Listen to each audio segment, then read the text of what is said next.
Welcome to In the Cut, presented by Black Nonbelievers, the show that gets you up close and personal with BN and our community.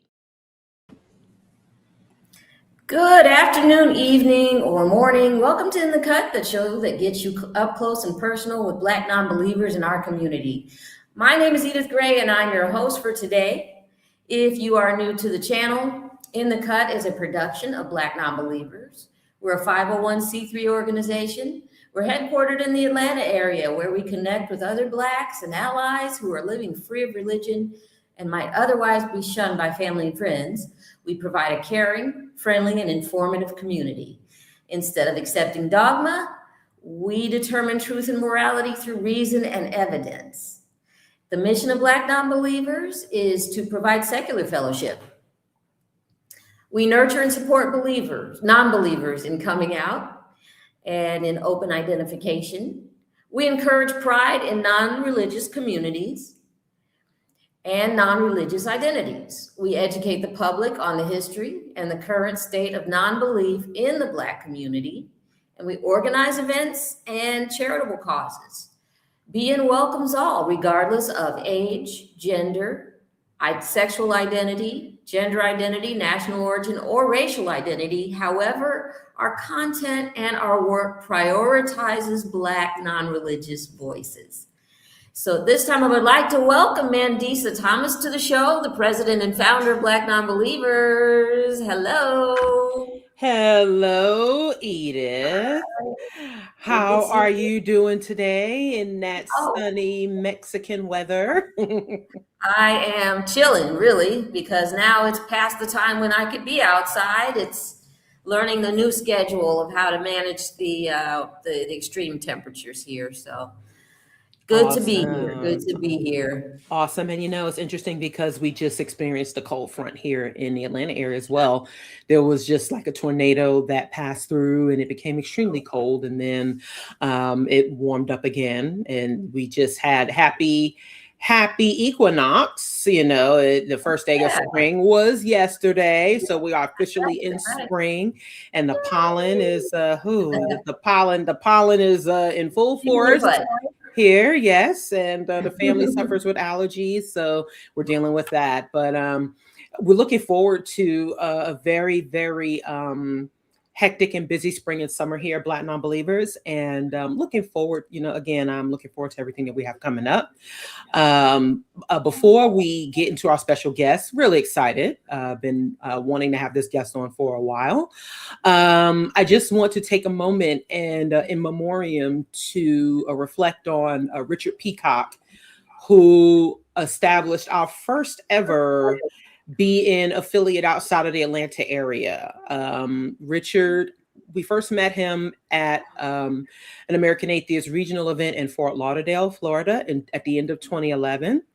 And he expressed interest in starting a group in the Metro Orlando area. And so in 2012, we helped establish the BN of Metro Orlando affiliate. That was when we first seriously considered expanding Black Nonbelievers to a national platform after we did that. And so that was our first ever affiliate outside of Atlanta. And the affiliate was active for about a good 6 years. And eventually Richard had stepped down, and someone else, shout out to Barbara, who's still an active member, had taken his place, but unfortunately we just couldn't get anyone to keep it going. But recently he passed away. I learned that he passed away of a health condition. And while he and I had not been in touch, and I wish we had been able to keep in touch a lot better than we did, I certainly do appreciate Richard and the folks in the Orlando area for the activism that and the network that they created, because from what I understand, they stayed in touch with each other. They still hung out, and some of them still attended. I had the opportunity to see a few of them at the biannual Free Flow conference in Orlando. It's the Free Thought Florida conference that takes place every 2 years. Had the opportunity to see some of them while I spoke there, and so some of us still, we still keep in touch, and so I just want to send my condolences to everyone who knew Richard and Richard down there.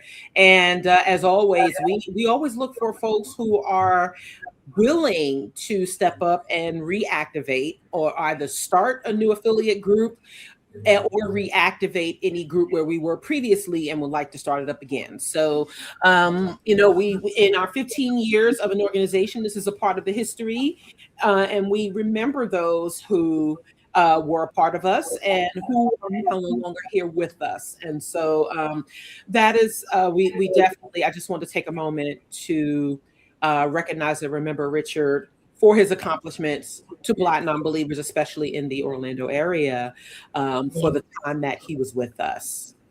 Yes, and that's a very moving testimony about fellowship. That's the word I always go back to, but making sure that we all feel included and have a place to be in community with one another. And it sounds like he was very passionate about that. And we are very sorry for the loss of Richard. But yeah, we will hope that we can find someone to pick up the mantle. It sounds like we're on our way to do so. So that's a good thing. Yeah, absolutely. And so we're going to say this before we get to our event announcements, is that I wish we had like the horn sound. We now officially are the Revival of Reason 2026 is live and available for registration. It'll be June 12th through the 14th in Atlanta at the Atlanta Free Thought Hall and Pavilion. We're celebrating 15 years of BN with some special guests. You can get your tickets now. The link is in the description. And there's just a starting lineup of who you will see there. It will be in person and virtual. So do get your tickets for the virtual component if you can't join us in person. So a very reasonable rates. If you are an official BN member, you received an email with your member discount code. If you aren't already a member, you will receive the membership, the discount code for the Revival of Reason. Get your special discount. And so, yeah, we're getting ready in June. We're going to be celebrating. We're going to have special, our guest speakers. We're going to have some musicians. We're going to have other music there, and we're going to have a cookout. We're going to have a really, really good time. So, we'll start out with the Friday night cookout, and then we'll have a Saturday jam. We'll have our speakers and panels in between. And I'd like to give a special shout out to the Freedom from Religion Foundation and Americans United for Separation of Church and State for supporting this event. And so get your tickets now. Again, you can sign up to virtually attend. This is a part of celebrating 15 years of Black non-believers, and we are still fundraising. For 15 years, we are trying to raise $50,000 to continue our work. So please drop us a donate. Please donate via the chat. Thank you to everyone who has dropped us a super chat so far. We will read those super chats at the end of the show. Remember, our channel is monetized, so please do support the work that we do. We definitely appreciate it. Absolutely. We are excited about the year to come, and we're excited about the guests that we have coming on now. We have, at this time, we would like to welcome our special guest, Volsi. Thoughts is his moniker online. Volsi is a content creator and a debater who runs a debate discussion stream called Bring That Smoke, where they discuss the merits of faith, government policy, and social issues. He started his deconstruction journey in his early 20s when he was challenged by a simple statement. The statement was, "I understand what you believe, but you haven't told me why you believe it." And that started a cascade of questions that he pushed to the back of his mind, but then went on a 10-year soul-searching journey that ended up in atheism. Volsi now does his streams in order to normalize Black irreligiousness, promote critical thinking, and create community. Welcome to ITC, Volsi. It's great to have you. How's it going? How's it going, guys? I wish I had a fanfare as well, but I love being here. I appreciate you. Sometimes I'll do a little intro there. But anyway, thank you for being here. Now, here's something interesting. As I was preparing for today's show last night and a couple of days, I was looking at your content, and it started to creep into the back of my mind that I had come across you somewhere in the interwebs a few years ago, maybe. I don't know if we maybe have even interacted online, but it came to my mind because we have a similar tattoo. We do. Yeah. Right? The Fawahodi. And so I thought, wait a minute.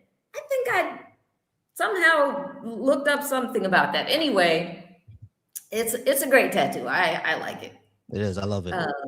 And I don't know, for me, I think my research about it was that it means self-determination and liberty, right? Yes. Something along those lines? Self-determination, yes.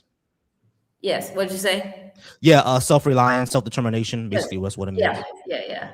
Anyway, so that was something that I was like, oh, okay. But anyway, thank you for being on the show. And what we like to ask our guests, if you could share your upbringing, especially, how you arrived at your non-religious perspective. Oh, yeah, definitely, man. Thank you all so much for having me here. Number one, I appreciate being here on Black Non-Believers. I've been wanting to be here for a while, and I'm going to go through my whole story. I just need to let y'all know that when I was first deconstructing, the first thing that I put on my YouTube, on my Google, was Black Non-Believers. That's the first thing that I put, right? And that's when I found out that this entire platform even existed. But when it comes to me, I grew up as a pastor's child, essentially. My father is a pastor of the New Jerusalem Haitian Church of God, basically. And my entire life was basically that. It was, you go to church, you believe, this is what we do. And it was an integral part of my identity. But I was also a very curious and inquisitive child. I always wanted to know why things worked the way that they worked. I always wanted to know why things are the way that they are, which got me in trouble a few times because when my parents would ground me or would tell me I'm in trouble for something, I'll ask why. I needed to know why. And if they didn't tell me why, I just didn't follow their instructions then, because you're not telling me why I should follow it. So it was one of those things that did get me in trouble for a little bit, but I ended up, listening to my parents most times. When it came to religion, however, that was one of the things that even though I had questions, I still pushed it to the back of my mind because of who am I to question the creator of the entire universe? Who am I to question that? And I did have the questions like Adam and Eve, where did Cain's wife come from? Jonah and the whale. How did he survive, 3 days inside the belly of something and not get digested? Because at that age, you kind of learn that, your stomach does something. It dissolves food. You kind of intuitively know that, right? So these questions were always there. Same thing with Noah's Ark. These questions were always there, but I pushed it to the back of my head because who am I to question the almighty creator? And of course, when I had those questions, and it was questions that people couldn't answer, of course, they gave me the entire line. Don't question God's word. And they always told me furiously, do not question God's word. And, as a kid, y'all know how it is growing up in Black households, especially if you're Caribbean. You don't want your mama sandal to come out and get it thrown at your head. So I just stopped questioning it for a while. So I went through those days. I went through those times. But I think by the time I was probably a teenager, I kind of figured out that a lot of this wasn't true. I kind of figured out that some of this was either metaphorical or just complete BS. You know what I mean? Especially when it came to Adam and Eve. You know, by the time I'm 13, 14 years old and I'm in like learning sciences, biology and things like that. Once you're 13, 14, 15 years old, you're going to get some information on evolution. That's just going to come. So once I'm learning more about evolution, once I'm learning more about history, essentially, I'm seeing that history doesn't really match with the Bible. You know what I mean? Like, when was the Great Flood supposed to happen? When the Tower of Babel happened? Because you have Chinese history going back 5,000 to 6,000 years. You have Egyptian history going back 5,000 to 6,000 years. Even though they had flood myths, they're not at the same time, and they don't have the same details, you know. And not only that, none mention Noah. So, or like there were civilizations who existed throughout all this time that didn't have a flood myth at all. So, and now another thing I found interesting is that every civilization that does have a flood myth, it was near a body of water, like a river, a lake, near the ocean, things like that. So it was always one of those questions. You know what I mean? Always one of those questions like, is this actually true? So by the time I'm a teenager, I'm questioning Noah's Ark. By this time, I already know that Adam and Eve is crap. It's a whole bunch of crap. I already knew that, because where did Cain's wife come from? But I always push it to the back of my mind towards like I was more of the line of, this is something that God will explain to me, you know, probably after I die, or he will explain to me when I'm ready to know. You know, anybody who's a Christian has heard that before. God will tell you when you're ready to know, or after you die. Yeah, I mean, or just don't question it. Now, as I go through all my teenage years doing these, in my teenage years, I'm the pastor's child, of course. They're grooming me. I hate to use that word, but that's basically what it was. They're grooming me to take over my dad's spot. You know, they're grooming me to take over my dad's spot. They're telling me that, hey, you're going to be the pastor of the church one day. At that time, being a teenager, you're always going to not just question certain things, but just as teenagers, you're going to be a bit rebellious. You're going to do things that you're not supposed to do around that time. So, but the thing is, the church at that time, it wasn't really fostering the youth. It was more about, you're the youth, you don't know anything, you're going to follow us. So what my friends from church have always told me was that when I become pastor, when I'm 20, 21, 22 years old, that's when they will take church seriously, because they know that I was being groomed to be the best spiritual leader, essentially. You know what I mean? I was groomed to be the pastor. So I did services, you know, I did it myself. When we had revivals, when we would visit other churches, I grew up in a Haitian church, but we will visit other Haitian churches. We'll visit African-American churches. We'll visit Hispanic churches, things like that. I was part of the youth choir. I can't sing now, so don't tell me to try to hold a note. I can't sing now, y'all. That's gone. But I was part of the youth choir. I was one of the people who would lead revival services at our church, things like that. I've done sermons, which is, me and my friends joke around that if it wasn't for morals, I could have a mega church on my hands, because when I tell y'all I could preach, I'm telling you I could preach, you know? Now, during this time, right, I'm basically on fire for Christ. You know, I was even a rapper. I'm not saying my verse because it's cringe. I am not going to say my verse. That verse is cringe. I still remember it, but it's cringe. So I won't say my verse. But I was even a Christian rapper during that time. You know what I mean? And I was seriously considering, let me go to theology school. Let me go to seminary school to learn how to be a preacher, to learn how to, you know, ingratiate myself in the music industry, because I had homeboys who was rapping. You know, I had homeboys who was rapping. So during this time, I'm thinking that this is what I'm gonna be. You know, this is what I'm gonna be for the rest of my life. I'm gonna be a preacher. I'm going to be up there on fire for Christ, bringing people to the kingdom. Shout out to everybody who's dropping super chats, by the way. Drop some more. Drop some super chats for Black non-believers, y'all. I appreciate y'all. But at that point, when I became in my late teens, in my 20s, I went to college, right? Growing up in a Caribbean household, especially for when it comes to Haitians, they tell you you're gonna be it's gonna be three things that happen: doctor, lawyer, engineer. That's the job routes, essentially. That's our job routes: doctor, lawyer, engineer. And when it came to school, essentially, my parents told me, you're either gonna go to work or you're gonna go to school. Now I had to do both. Me personally, I had to do both. I had to do both because you know, I had a car that was under my dad's name, but I had to pay the insurance. I had to pay my phone bill. They told me at 19 years old, you're going to go ahead and you're a man now, because we'll get into that. But, you know, black boys are adultified a lot. I'm 19, but I'm a man, and I have to go out and get a job and everything like that.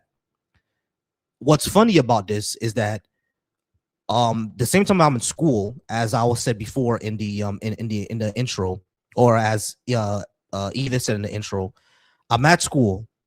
I'm at school for I think back then I was studying pharmacology, which is right now I'm studying to be a mental health therapist. It's kind of crazy, but I was studying pharmacology back then.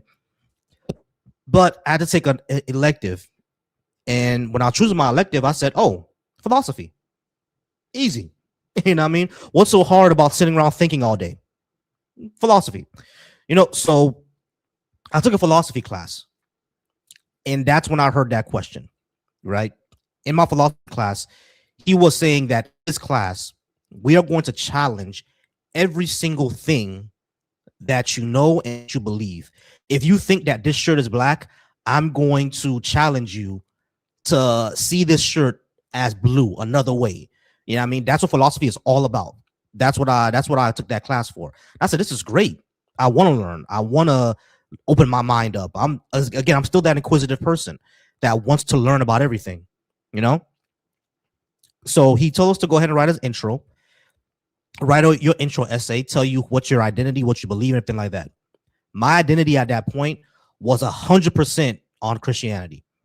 I knew about black identity, but I was one of those people that says I was Christian before I was black. I was one of those people. Yeah. So I was one of those guys, right? So my entire 3-4 pages was all about my Christianity, all about it. I got the paper back. Now I got a good grade still, but my teacher pushed down on the paper. I understand everything that you believe, but you didn't tell me why you believed it. He wrote that on my paper. He said, I understood everything that you believe, but you didn't tell me why you believe it. I've never been challenged like that before. That challenge was never there. So once that happened, I sat there and I thought about it.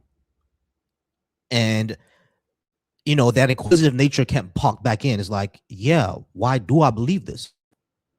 At that point, I knew that atheist was a thing, right? I knew it was a thing.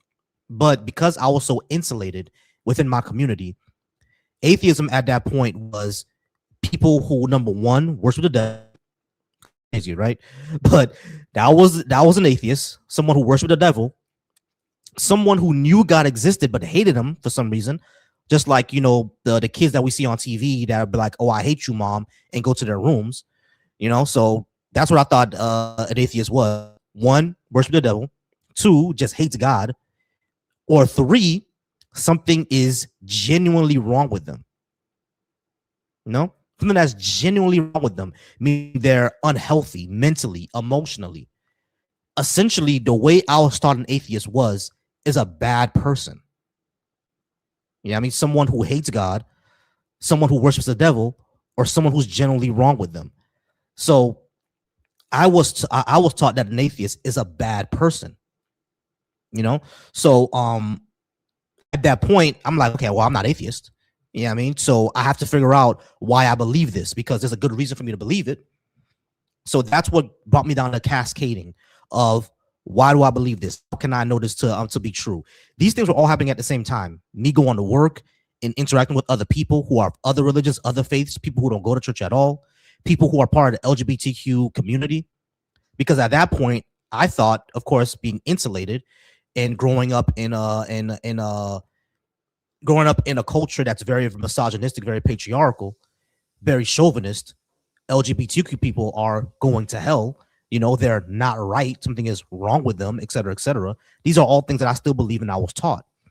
But interacting with these other folks, I'm seeing that these are just normal folks that I've had an issue with for no reason. And it was basically a sense of cognitive dissonance, essentially. Like, all right, maybe some of them go to heaven and some of them go this way, you know? So that was one of the... I'm sorry, was that you? Oh, no. But go ahead. You were saying that's how you're getting to the point now where you're seeing that the things that you believed about atheists were not true. Mm-hmm. You were starting to have these questions, and the philosophy teacher put you on a path. Mm-hmm. And so at some point you reconciled these ideas about atheism. How long ago would you say that was where you finally stopped having these doubts about, oh, there's atheists and they're not of the devil? When did you start to realize that these are just people, and do a kind of a retrospect? Yeah. It was essentially, which is kind of funny when I got online, because one of the first memes that I remember was the internet is where religion goes to die. So when I got online and I started seeing this type of memes, I started, I was one of those people who would argue back and forth with folks all day, saying, I believe this and that, and God is saying this, and there's proof of that, and et cetera, and arguing back and forth. And people are just, hammering me, giving me the business on like, hey, like, listen, no, there's no proof of this. You're wrong about this. You're wrong about this. It was even coming from other Christians who thought better than I did. It was like, hey, no, you're wrong about that. These are, et cetera, et cetera, et cetera, et cetera. So when I realized that, of course, I don't know everything, but I was insulated in a bubble thinking that this was everything, but it wasn't. Yeah. It really wasn't. So once that happened, that's when I started to reconcile, okay, these are just normal people. And I think that deconstruction journey is what led me down this path of that normalization is what led me down the path of, let me look more into this to see what am I doing? What's going on? Yeah. And probably I would venture to say that the idea of Christianity, that you have to try to save everyone and bring them into the fold, was really kept you kind of in that combative mode with everyone else who was trying to say, well, not everyone else, but yeah. Mm-hmm. And so that had to be difficult. And maybe that kind of steers into the next question. What was one of the most difficult parts of your deconstruction journey? And what steps did you take to overcome it? I think we kind of answered it, but yeah. I also wanted to ask, and maybe this we can talk about later, but because your family was very religious, your father was a pastor, how has that been in dealing with your family? Oh yeah, definitely. I definitely want to talk about that. When it came to, I think the hardest part of my deconstruction was that, well, it was twofold. Number one, again, this was part of my identity. This is, if I don't have this, who am I? It was such an integral part of who I am that I didn't realize that the way I dealt with that was I need to understand that things like politics, things like religion, things like your favorite music, these are not you as a person. These are things that you carry around with you. They're basically your worldviews, your opinions, and worldviews can change. You can change your musical taste, you can change your religion, you can change your political affiliation. I started off as a very social conservative to now I'm essentially basically a socialist, so it's very, very fluid. I had to learn that these are not things that are integral part of you. They are pieces, basically. They're books in your book bag. And what do we do when your books are outdated? When you go from elementary school to middle school, you throw those books away because now those books are outdated. When you go from middle school to high school, those books get thrown away because why? They're outdated. You get better knowledge. Same with college, you get better knowledge. So that's what happens when it comes to like things like religion and politics. Once new information comes in, you're gonna switch it up. You know what I mean? Because it's just better information that you get. So that's how I deal with it that way. But the second part that I had to deal with was what happens to the community. That's the thing that probably kept me in longer, where I would say that, well, I'm not religious, but I'm very spiritual. Yeah, I mean, where I would say that God is the foundation of all reality, and Jesus is just the first person that understood it. You know what I mean? I was one of those people, you know, trying to fit it into the worldview somehow, some way. Yeah. Until I realized that if I'm saying he's the foundation of all reality, he's everything and anything. That's basically essentially, you know, the same as no God at all. So it's I had to realize that, you know, and those were the ways that I dealt with it. But not being part of a community anymore was one of those things that really scared me, because I was one of those people where whenever I speak to people who are apologists and they want to bring up, you know, you were just church hurt, that was the church that hurt you, et cetera, et cetera. Yeah, that I always tell them I wasn't hurt by church. You know, like a lot of my fondest memories are from church, from Christmas, my first girlfriend, church. That's where it all came from. My best friend today, the guy that I still talk to like for hours on end, he still goes to church. He came from church. You know, so it's like I mean, now I was lucky enough to be like a cisgender heterosexual male. So like I hit the lottery when it came to that, but still I understood that my fondest memories are from church. So I didn't have that type of hurt. You know what I mean? So it's losing the community is what scared me the most.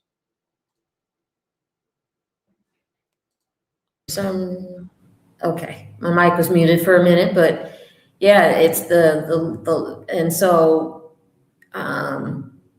so yeah, that's something that a lot of people, when they deconstruct, realize that their community is probably not going to continue to back them, and people struggle with that, and there, you know, that's the fear factor, and that's again one of the things, you know, that some of the things that Christianity does is, you know, why they call them, you know, you have to be a part of this group. It's very cultish. And but the good thing is, and I see this with people who deconstruct, is they realize that it is the fear that's holding them back, and to really be comfortable with being uncomfortable, stepping out into places and ideas and looking them in the face will it does make you stronger, I think. It does. It does. Interacting with other people was what was great. You know, I mean, I had to learn that the world is larger than my bubble. You know, and I think everybody should learn that, no matter what your religion is, even if you deconstruct and stay. I've seen that before. People who deconstructed and stayed in a religion, which is all good and well, but at least they are able to analyze their religion or their beliefs critically. What I think we all need to do. Right. Yes. So yeah, I remember like I could identify with what you were talking about. A lot of the people in the chat also identify with the idea that you are not supposed to question your parents. You're not supposed to question what they're telling you.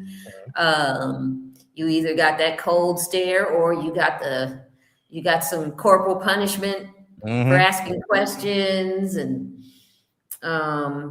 so yeah, that's something that a lot of non-believers had to overcome to get to this place of where I would call it this place of actual mental freedom, real freedom of thought.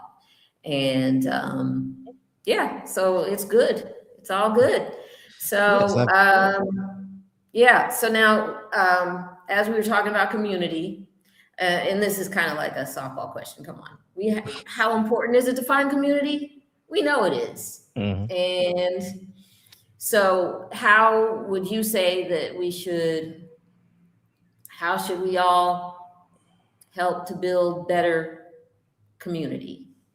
What are some of the things you would say? I would say platforms like these are 100% the greatest first step. Because like I said, when I was deconstructing, when I realized that this is something that I may not believe anymore, the first thing that I looked up was Black non-believers. That was the first thing that I looked up, and that's when I found Mandisa. That's when I found this platform. That's when I found Bar. Black Atheist Rants is in the comments right now. He's one of the first people that I subscribed to. Yeah, I mean, once I saw that, another thing that I saw, there was a segment on Fox Soul. I'm not sure if you know who those. Yeah, that segment right there. When I was watching it, when I watched that segment, I was like, this makes a lot of sense. Like, these ladies are making sense. Yeah, I mean, these women are making 100% sense on what they're saying. You know, I mean, like, there's a whole community out there. You know, now it did become a thing where, even though I knew Black non-believers existed, there was organizations, there were people who were talking about it, there were people who were doing videos and everything like that. A lot of it still wasn't really centralized. Yeah, I mean, we all have people doing their own thing, which is why when I found Black non-believers, you know, on Facebook, and I found, you know, Black atheist groups over on Facebook as well, I was like, this is all great, this is all wonderful. Do we all talk to each other? Like, we need to centralize, you know what I mean? So these platforms, you know, I love what Mandisa and you all have built, yourself as well, Miss Edith. I love what y'all have built, because this is wonderful. I think this is the biggest Black non-believer platform, the Black atheist platform. This made it be the biggest one. Everyone always speaks to you all. It's just that everybody else who has a platform as well, we all need to kind of speak to each other and kind of start to centralize it. Let's all talk. You know, that's what I'm sorry. You're on mute. I didn't hear you.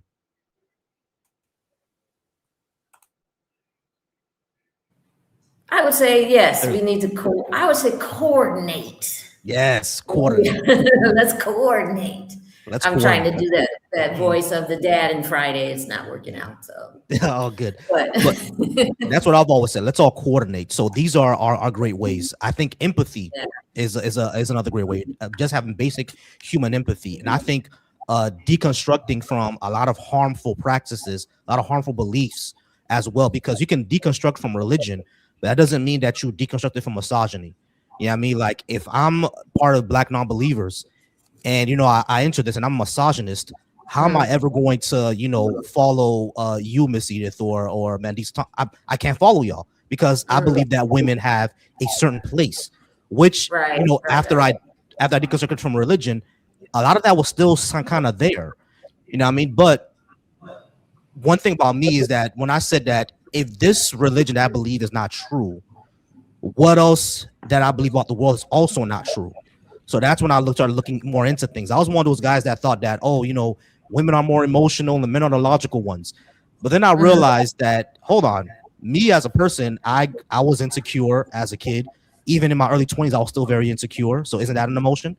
You know what I mean? So why am I saying that women are emotional? Like, I have emotions too, don't I? I was one of those kids who were, you know, a lot of times couldn't control my anger when I was like 5, 6 years old. I was one of those throwing chairs type of kids. You know what I mean? So it's like that's emotional as well. Like, the women in my life weren't throwing chairs. I was one throwing chairs. So like, yeah, exactly. So you would have been a very good Waffle House employee. I don't know. Yeah. Shoot. Yeah, I would have been a very good one, you know.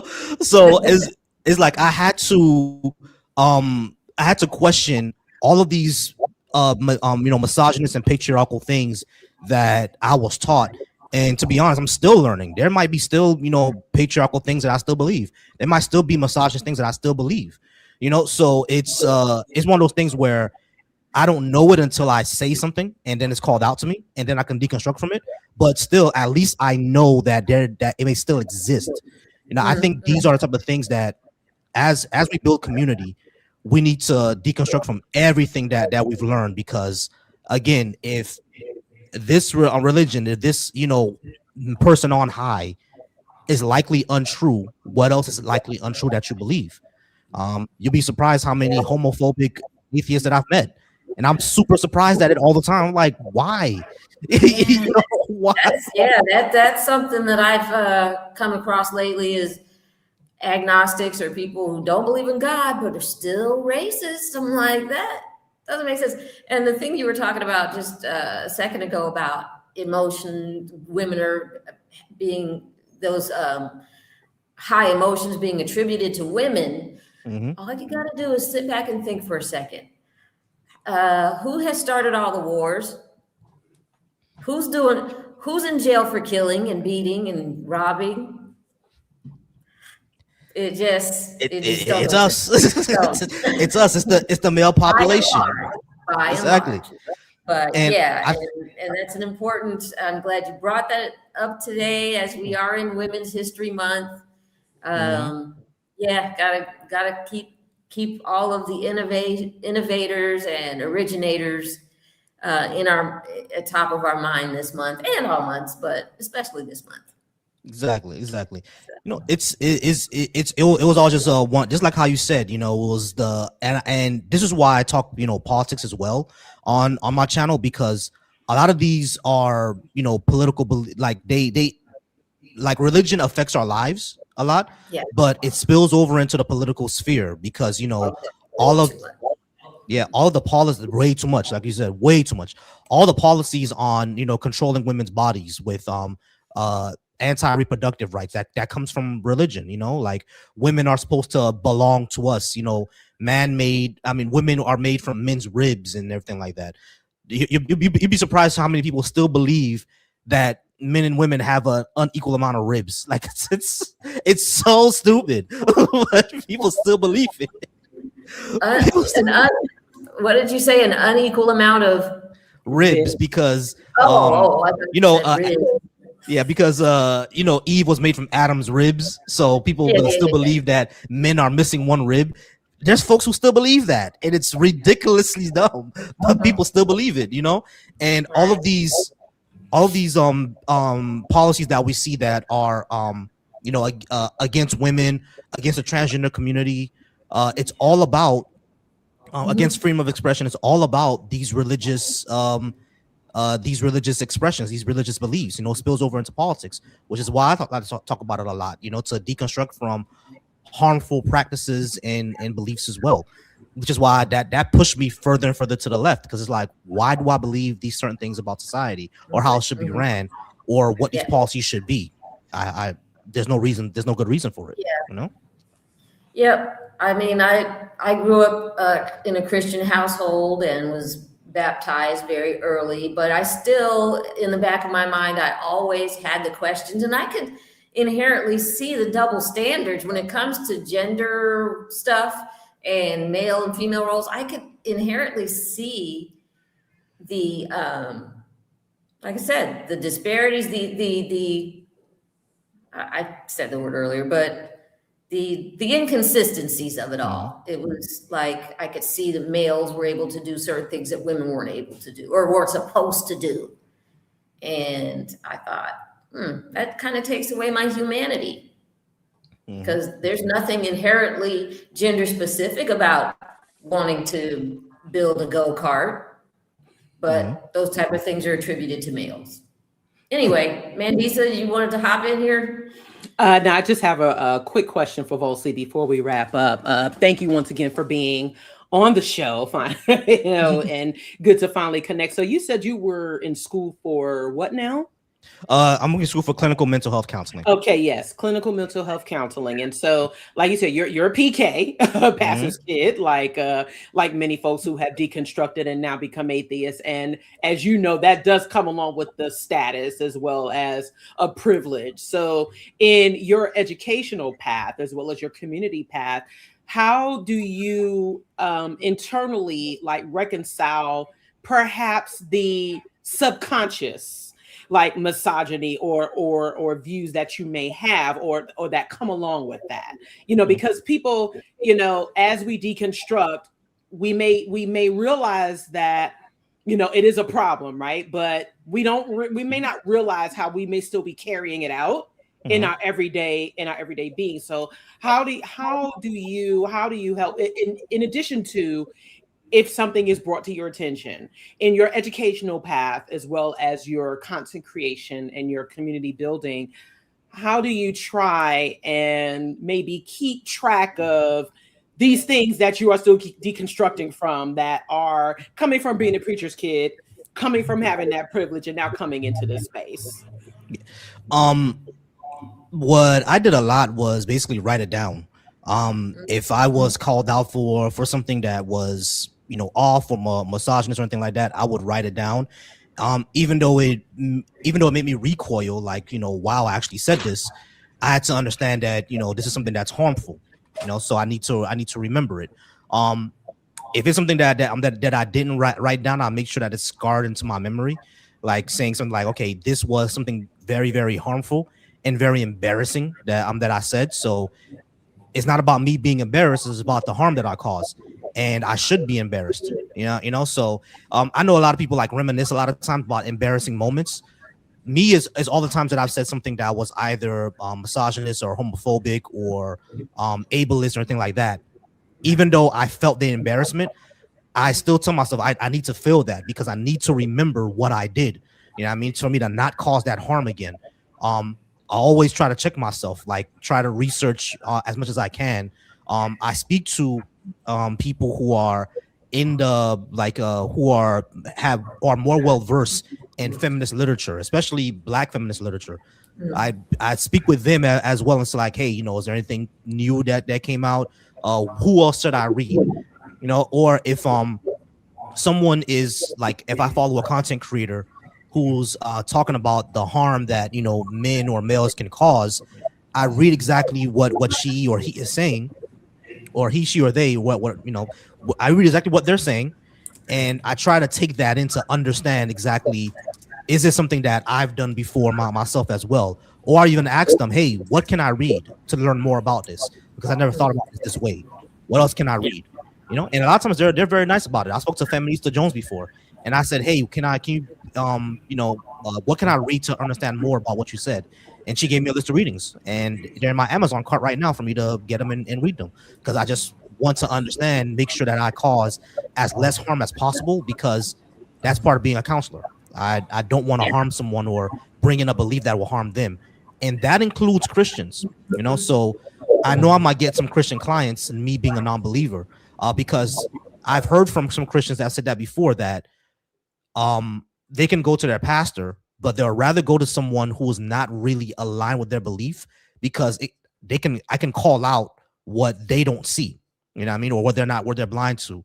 So I need to make sure that even in my content, I'm not out there saying, you know, if you believe in a religion, you're, you know, down here and you don't think as well as I do. No, I'm not about that. I'm all about think critically about what you believe and what you're saying, and what it can cause towards, what harm it can cause towards other people. That's how I do that. Okay, and finally, real quick, you are hosting an event. It is the same weekend as our Revival of Reason, but please do let our viewers, as well as yours who are watching, shout out to y'all. Give a plug real quick for the event that you're having in June. Definitely. The event that I'm having in June is the Black Atheists, Agnostics, and Skeptics Humanist Cookout. that's a lot, but it's called the BASH Cookout for short, BAASH, Black Atheists, Agnostics, Skeptics, and Humanists Cookout. It's going down from June 12th to 14th in Central Florida, in the Central Florida area. We're gonna have a meetup on Friday night to have dinner. Saturday is the cookout all day, you know, games, freeze tag, flag football, everything like that. And then on Sunday, we'll go out to breakfast. Saturday night, we'll go out. I'll get us a section, some hookahs if y'all want. You know, who knows? We'll go ahead and get lit. And on Sunday morning, we'll have breakfast and wait for everybody to go home. It is going to be in Central Florida, and the links are in my bio as well. You can go and check them out and reserve for that. And next year, I would definitely love for it to be part of the Revival of Reason. I would definitely love to do it at the same time, because if these things happen at the same time, then awesome. You know what I mean? This is what I would like for to happen, you know, for people who are Black non-believers, Black irreligious people, to come together as one community and to have a central platform for us to coordinate and for us to speak to each other. Absolutely. And not feeling like we're reinventing the wheel or doing something in addition to or different Mhm. than what is already being done. And so, Right. yes, It sounds like we absolutely should be working more together right. to combine our resources and put them all together. Yeah. Yeah. Exactly. And this, since we're both since y'all are both in the Southeast, it could be a meeting in the middle Yeah. of both. Geographically, I'm saying a meeting in the middle and combine resources and combine all of our fellowship opportunities. Absolutely. We'll be in touch about that. I'm getting some really good ideas about like either a think tank or, like a leadership consortium about what we're doing and how we can continue to do it together. So Definitely. this is really giving me some good some good ideas, and I'm glad we connected, Volsi. Definitely. Me Yes, too. Me yes, too. Because yes. I've been wanting to connect with you all since I heard of it. I was like, oh, Black non-believers, and I'm an unbeliever. I gotta connect. So Yeah. definitely. So it's been really exciting to get to meet you. And like I said, I had somehow in the interwebs had been looking up the Fawahodi tattoo, and Mhm. I was like, wait a minute, wait a minute. That's And what I then, of got. course, the light bulb went off. So this has been really exciting. And I want to thank you, Volsi, for being our guest today. If you are not already following him on social media, please do so at the following. You can find him on YouTube. You can find him on TikTok. You can find him on Threads, Instagram, all at Volsi Thoughts. Yes. So thanks again for Thank being you, here. Volsi. Thank you. Thank you guys so much. I appreciate it. All right. You take care. Enjoy the rest of your day. You as well. Thank you so much. All right. Okay. Yeah, that was awesome. Yeah, it was. And so we're going to get into our upcoming events real quick. I will post the links. Edith, if you want to shout them out. Sure. So Sunday, March 29th in Detroit, Michigan, we're going to be the How Religion Learned to Justify Violence Part 2, noon Eastern Standard Time tour of the Ziegelman Holocaust Center. It's going to be followed by lunch at the Stage Deli. You can find information on that at Meetup. And I believe then we're also going to have in April, moving right along, April 5th, Sunday, April 5th in Atlanta, Georgia, there's going to be bowling on Resurrection Sunday. Get it? You stand the pins up. I get it. You resurrect the bowling pins. I love it. And that's going to be at 1 p.m. Eastern Time at the Comet Pub Lanes. Games and shoes are going to be $12. If you need help, we've got you. You can find out more about this at meetup.com, Black Nonbelievers /events. And then I guess there's probably going to come up something in May, but we'll, as events unfurl, we will let you know. But that puts us in June.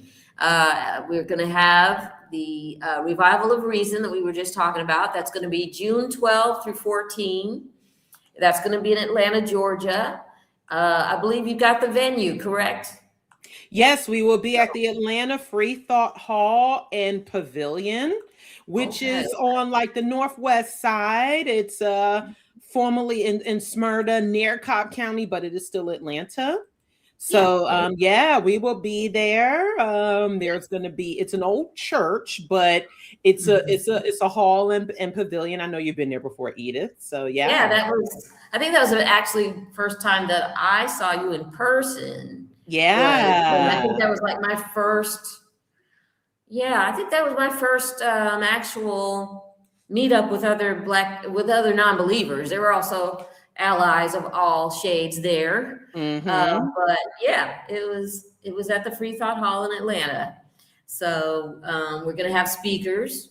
We're going to have Chris Cameron, Candace Gorham, Godless Engineer, Kelly King, Hemant Mehta is going to be there, Cynthia McDonald, and there will be other speakers as well. So you can get tickets. I think we've got the tickets on sale, as you were saying. Yes. And Yeah. official BN members, you can get your $5 member discount, and that's even on the virtual registration. And if you're a student, you can get that virtual registration even more deeply discounted. There's already student discounts for in-person and virtual. So yes, get that. Use that member discount code if you're an official BN member to register for the Revival of Reason. Nice, nice. Yep, that's going to be a good time. And then in November 28th through December 6th, we have our annual BNCCon cruise. It's going to be on the Carnival Celebration. It's going to be 7 nights. We sail November 29th through December 6th, and we will have a pre-cruise event the day before. So we'll be starting out in Miami. Then we're going to go to Isla Tropical, Roatan, Cozumel, Mexico, Celebration Key in the Bahamas. So yeah, it's going to be a nice time out on the water. We've got our speakers lining up quite nicely. We're going to have Godless Engineer, Mandisa Thomas, Black Atheist Rants, Yes. and shout out to Bar, who's in the chat. Yes. nephew in the chat. Yes. It's all good. And so prices start at $850 per person. We can help you.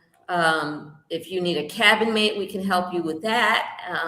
And so just reach out at bit.ly/BNCCon 2026 for further information. Did you extend the deadline for the deposits?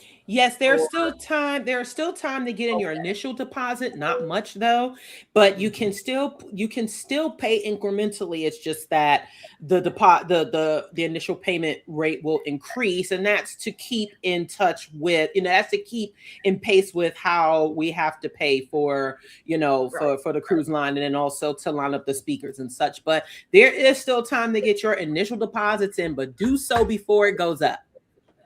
Okay. Absolutely. So that's all we have for upcoming events. But like I say, as things move forward, we might slip in some things in May or June. Absolutely. Yeah. So stay tuned, and you can always become an official member of BN. The events that we talked about, some of those where they are ticketed, you can get your discounts on those. But we also want to, let you know that you can be a board member. You can apply to be a board member. You can run for these positions. And we appreciate everyone's support, either in a leadership role, I'll call it that, but really it's not hierarchical. We lock arms together to create this community. So also, I know Volsey had said he can't sing, but we do. We've got Godless Gospel, and it's an ensemble of singers. But right now we're looking for tenors. So if you've got some vocal chops, this is a paid opportunity. You can submit your audition to godlessgospel.org. And I've heard the Godless Gospel Ensemble sing many times, and it just brings such energy and good feelings, and just like the God, like gospel, but without the dogma. So it's quite enjoyable and really does get you feeling good. So. Yeah, so we're gonna wrap here, Edith. Thanks to everyone who dropped us a super chat. Resist Oppression, Cynthia, Detroit Atheist Queen Kelly, Bar. We appreciate all of you. Please do like and subscribe, and please do donate. Drop us another super chat. Visit our website. Register for the Revival of Reason. Register for BNCCon. We will be back in the 1st of April. So thank you once again. We're still working on the online store. So hopefully by the next show, our store will be right back up, because we do have our 15th anniversary special edition shirts for sale. So Yes. we're going to fix that, and we will see y'all later. All right. Bye. Bye.